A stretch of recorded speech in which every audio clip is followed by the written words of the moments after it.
So another new interesting mobile here from China. Now I looked at the UMI Plus, I unboxed that one, but I decided that I wanted to actually see the Extreme version. So this right here is that version. So it's the UMI Plus E, which stands for Extreme. And here it's powered by a MediaTek P20. It's got a whopping 6 gigabytes of RAM, 64 gigabyte ROM. Mali T880 GPU is in here, clocked to 900 megahertz, a 5.5 inch 1080p screen, and it does actually support band 20 4G, which is really good to see.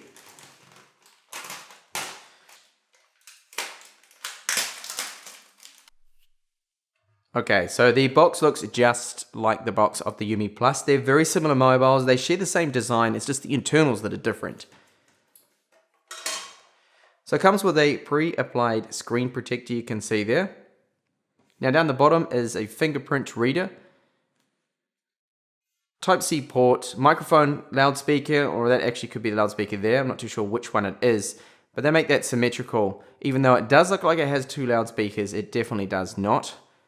So along the right-hand side, we have power and volume buttons. They're made out of metal. They feel reasonably good. On the top, microphone, a 13 megapixel phase detection autofocus camera. Now this is a Samsung sensor, dual tone LED flash there. This part here is made out of metal. Along the bottom you see here the Plus E, of course. This is plastic just here at the top and bottom for the antenna reception, but the rest of it is made out of alloy. So on the right hand side we've got the SIM tray. I'll show you that later on. And here is a quick launch button. So you can configure that. I think the default app that's used is the camera, but you can set, for example, WhatsApp. If you use WhatsApp all the time, then simply pressing that will launch the application straight away. Up the top, 5 megapixel camera, ambient sensor, and the proximity sensor, along with the earpiece there, of course. And along the top, finally, is a 3.5mm headphone jack. So let's see what else is in the box. So it looks like we're going to have a warranty card here or something. Actually, this is just a quick start guide by the looks of it. Yeah, just outlining. So the battery is actually quite large. It's apparently a Sony cell, 4000 milliamp hours. So it should last a long time, but I will completely check that out in my full review, as well as everything else in regards to this mobile. So EU charger, and that is rated to 12 volts. 1.25 amps. There's a SIM tool there, so we can open up the SIM tray. And of course, a USB Type-C cable for charging and data. Alright, so time to check out the weight of it. Comes in at 190 grams. And the thickness is 9.3. That's not where the camera protrudes a little bit. So where the camera bump is, it's 10 millimeters. So I'll just take that screen protector off before I power it on.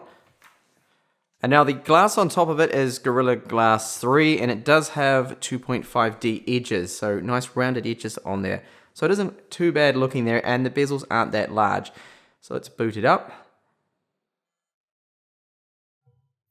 Okay, so I'll just quickly run through the first setup. So just skip through all of this. I can see it's already detecting some 5 gigahertz band there, so it does have wireless AC in there. Okay, I will set up a fingerprint really quick here. So first we have to create a PIN. This is normal.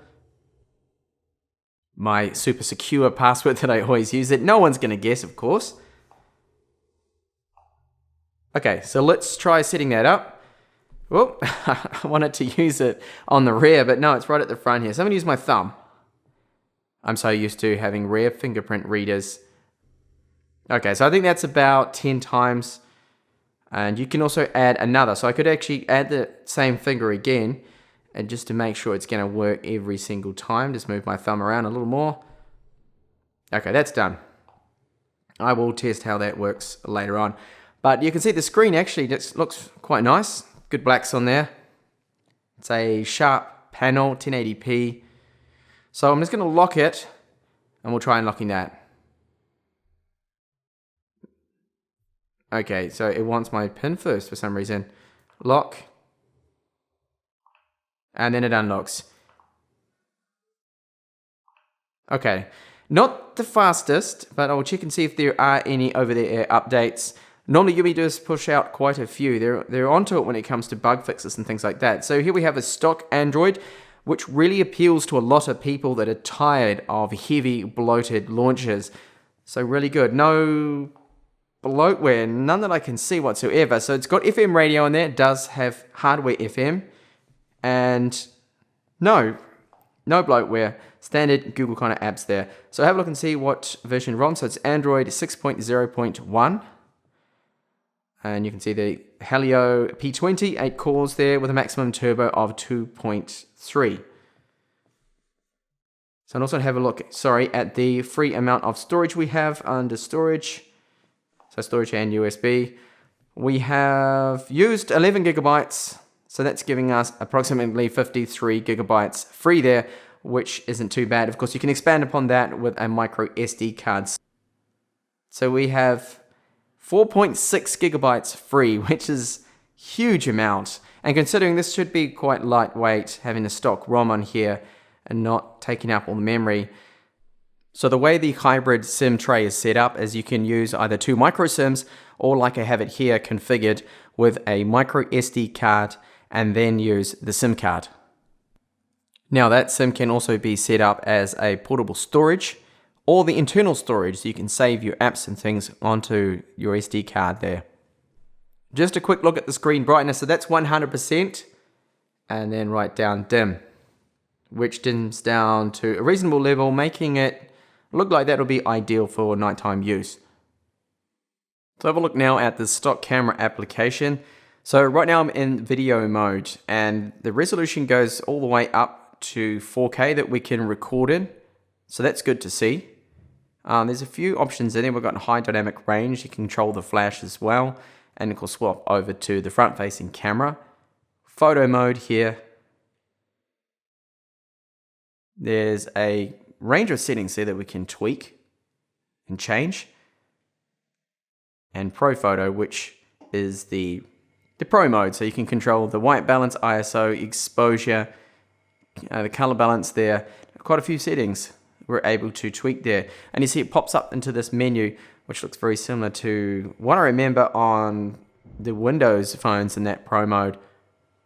So I'm going to go out now, take a few photos, and also take a couple of video samples from the front and rear cameras, just to get a first impression of the kind of video quality we can expect.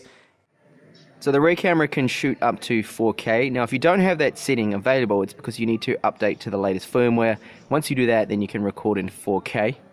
And it does have face detection autofocus,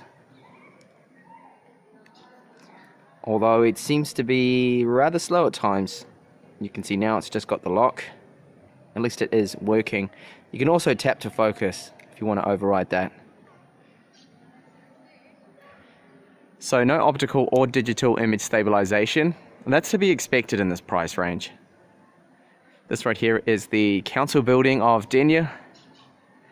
The front-facing camera, 5 megapixel with an f2.0 aperture, I think, because I can't actually find and confirm the aperture they've used on the front and rear lenses, but it can only record in 480p maximum. So you can see as a result that it looks pixelated, it's a bit blocky.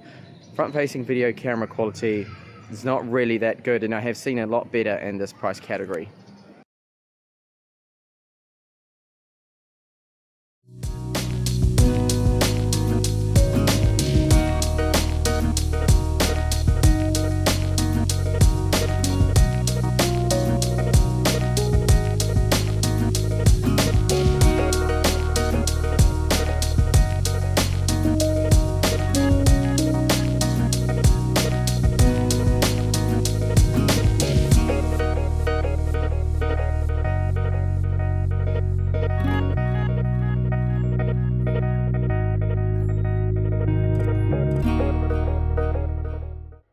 Okay, so time to test out the loudspeaker.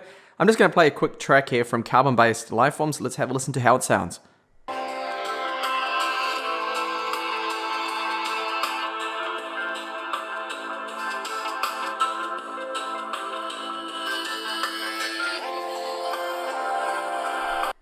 Alright, so hopefully you could hear from that was picked up on the microphone okay, that the quality of it sounds alright, but it doesn't really have that much volume to it. I've definitely heard much louder out of a loudspeaker on a mobile phone.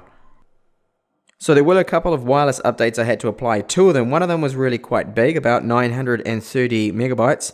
So the version I have now is dated to the 27th of December. So I'm going to run one benchmark here in this unboxing and hands-on video. After all, this isn't my full review, but I did want to see what Antutu is going to get with the Helio P20, since I haven't actually tested this one out before. So let's see what kind of score it gets.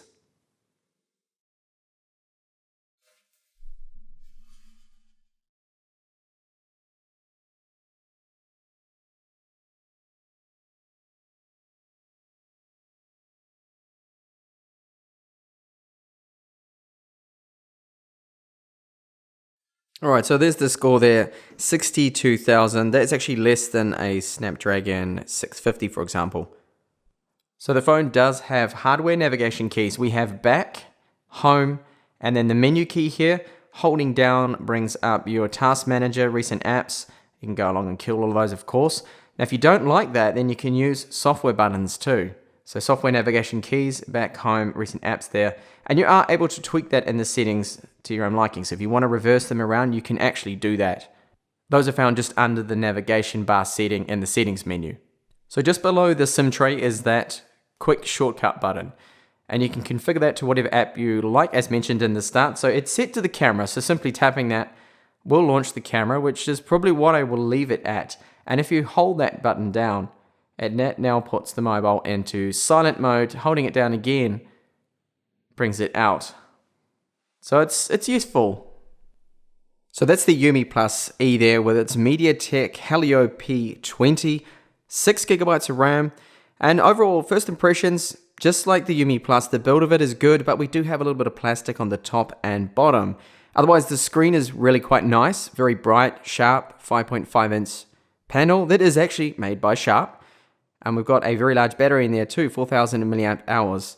Now I will be checking out the battery, GPS, call quality, audio quality out of the jack as well. Everything like that will be covered in my review, as well as gaming. So if you are interested in seeing that, make sure you keep an eye on the playlist there, and I will be back with a review of this one, hopefully within a week or two. Thank you so much for watching this first hands-on with the UMI Plus E.